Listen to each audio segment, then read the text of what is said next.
और नाजरीन, छोटे ताजरों और दुकानदारों ने 8 मई से कारोबार की मुकम्मल बंदिश का फैसला मुस्तरद कर दिया है। कहते हैं कारोबार पहले ही तबाह है, ईद कमाई का सीजन है, मुतबादिल इंतजाम रखना चाहिए। जो भी फैसला करें सोच समझ कर करें।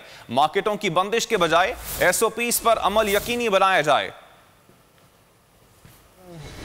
तो साड़ा रोजगार ही इस वक्त है कुछ नहीं, असला की चलिए तो ये कारोबार तो चल रहे हैं, ठीक है। SOP भी लोग कर रहे हैं, जैसे भी आपके सामने हैं। बाजार जल्दी बंद करवा देते हैं। कोई उम्मीद भी आ रही है, कारोबार काम होना चाहिए क्योंकि सारे साल का काम होता है ये। तो कारोबार चलने चाहिए SOPs के तहत। मार्केटें बंद नहीं होनी चाहिए, मार्केटों का कोई ना कोई तो बादल वो रखना चाहिए। इसके ऊपर जो चाहे SOPs पे जो है वो अमल कराएं, यानी कि दुकानों को बंद ना कराएं। एक तो वैसे ही कारोबार का जो टाइमिंग इन्होंने कम कर दिया है, अब 2 बजे की टाइमिंग के हवाले से और कुछ नहीं है। मसला ये हो रहा है कि हम कस्टमर ज़्यादा आ रहे हैं, हम SOPs को कैसे फॉलो करें। 2 बजे एक तो कस्टमर को टाइम नहीं मिल रहा, 2 बजे रश ज़्यादा हो जाता है। SOP पे हम अमल कर रहे हैं, मास्क भी कस्टमर्स को दे रहे हैं, हैंड सैनिटाइजर भी हमने शॉप पे रखा हुआ है। ईद के बाद मार्केट बंद होना चाहिए, ईद से पहले जो ये सही नहीं है, स्टॉक होगा, ये दुकानदार परेशान है। लेकिन ये जो फैसला किया थोड़ा सा गलत भी है, सही भी है। हम मानते हैं कोरोना है, पहले मुल्क के हालात ख़राब हैं, कुछ भी नहीं है, हम तो भूख से मर रहे हैं, क्या करें।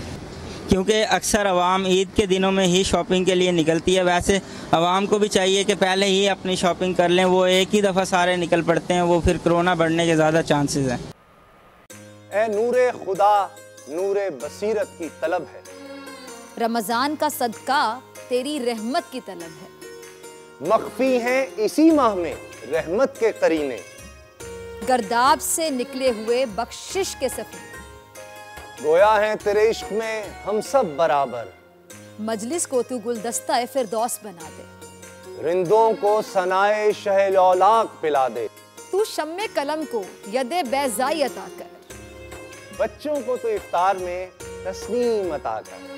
रमजान मुबारक की खुसूसी नशरियात रमजान में बोल, सिर्फ बोल एंटरटेनमेंट पर। रमजान में बोल।